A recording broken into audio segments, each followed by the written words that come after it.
We got people who grow up wanting to be like Tony Montana. You heard me? You know who that is? That's the dude on Scarface. That's not even a real dude. But people want to be like him. Like they pattern their real lives. Like their real lives after somebody who's not even real.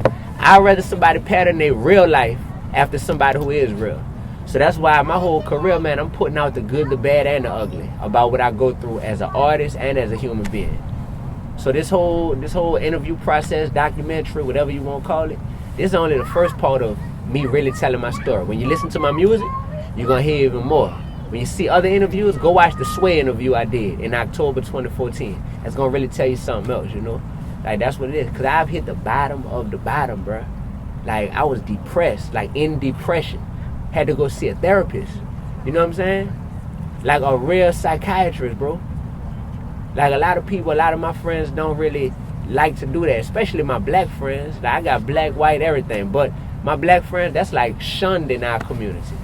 I had to go do all that, man. Had thoughts I don't even want to speak on right now, you know what I'm saying? But like suicidal type thoughts. Like I've been through this phase of life, you know. But I've also had the utmost joy in knowing I've changed someone's life, and I've seen that I'm playing a part in them growing closer to fulfilling their destiny and their purpose on earth. You know what I'm saying? Stuff feel good, man. So I done been through a lot, and I still got a lot more living to do. So my thing is like, yeah, just get you a ticket, you know what I'm saying, and sit down and enjoy the show. But you gotta buy that ticket, you know what I mean? For real. What I wanna do is challenge my fans to become more engaged. Because a lot of my fans are the type of people who say, man, we need to see more of this positivity in the world. We need to see more of this. We don't have enough of this. It's like you looking at it. You're looking at it. So now it's up to you, how engaged are you gonna be? Are you gonna actually buy my product when it comes out? Or are you gonna bootleg it? Or are you gonna be aware that it's out, but just not listen to it? But you're just aware that it's out, you know? But you don't even listen to it. But if you see me in the street, it's like, oh, I support you so much, Dee-1. I support you so much, I'm rooting for you, you know? Like, the engagement level comes with, we spend money every day on fast food, you know? We go to Popeyes, we go to all kinds of places. But, like, my EP is coming out. It costs $5. $5 for my EP. Man, you spend more than that on fast food every single day, you know?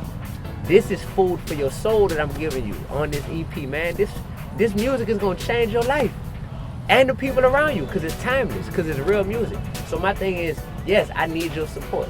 And I used to feel bad about that. I used to feel like, man, I'm gonna look like I'm just money hungry. No, you wanna know the truth? I'll tell you the truth. I don't even see most of the money from CD sales because I signed with a major record label. Now that's real. Ain't nobody gonna tell you that on the interview. I don't even see most of this money.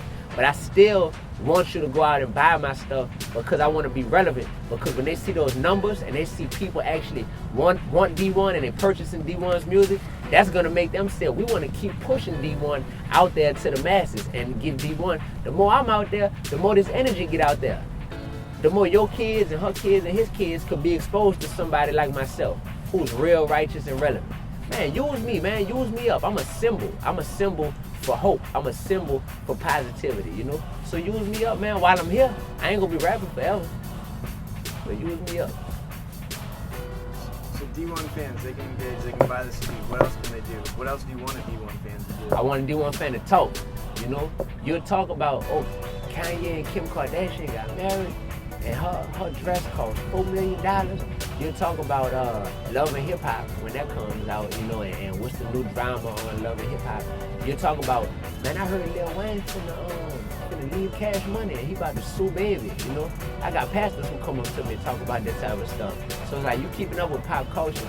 So open your mouth and spread the word about that young dude from New Orleans named Dee-1. You feel me? Lil David off of Dwyer, who out here, and I'm spitting that real, you know. That's what I want people to do, is talk. Spread the word. It's a double entendre, you heard me? Spread the word, real talk. Like, that's what I want you to do. And buy it. And I don't feel bad about saying that anymore. Because I'm not a millionaire. And if all the people who rock with Dee-1 buy this, I still won't be a millionaire. You know what I'm saying? It's not about me, though. I'm going to be straight. I'm taken care of regardless. You know what I mean? My blessings don't come from the record label or from this person or that person. I'm straight, but I'm a symbol for something greater than myself. So it's like, that's how you can help. Talk and purchase. All right, so we were just talking about D1 fans, what they look like, and so people out there that aren't engaged in rap music or maybe even in music in general, what can D1 do for them? What relevance does D1 have for them? I offer leadership for a generation that lacks leaders. I offer accountability for a generation that shuns accountability. I offer integrity for a generation that is cool with being double-minded, and we're not supposed to be double-minded, you know?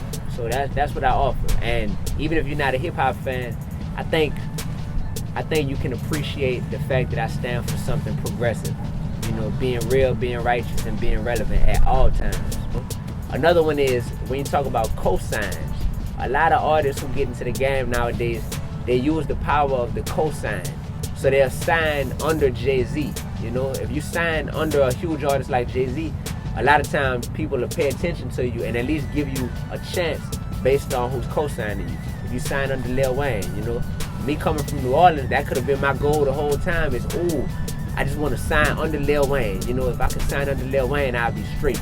You know, I never had that big co-sign by one of the huge, you know, artists in the game. You know, I've had informal co-signs and affiliations here and there with different people.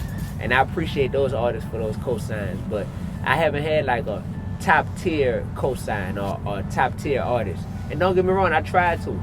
You know, at one time I tried to run behind Lil Wayne and chase after that cosign. I tried to run behind T.I. and really get that cosign. I really tried that one. Tried to, anybody who was huge, who I felt like if I get under them, but I'm not signed under anyone, you know? I'm signed under God. You feel me? Like, that's what it is. And I'm signed to the people. You know, I feel like I signed a contract with the people of this world to just keep it real, righteous, and relevant at all times. What's at stake? You've come a long way. You've got a lot of momentum going. What are the stakes? It's like a good story right now, man. It's like a real interesting book that's being written, you know? And I'm the lead character in the book. And I just wanted to have a real good ending, you know? It can't end right now because we're only on chapter 2, you know? Like the first phase of my career, that was all chapter 1, literally. This is chapter 2. We got more chapters to be written, and when this book is finished and it's signed, sealed, and delivered for generations and generations to come, I want them to be able to read the book, and when they get to the end, they're like, wow, after reading this book, I want to be like that. Now when you see them 3's up, you know what they represent. Be real, be righteous, be relevant. Yeah. Be real, be righteous, be relevant. Yeah. Be real, be righteous, be relevant. Now when you see them 3's up, you know what they represent.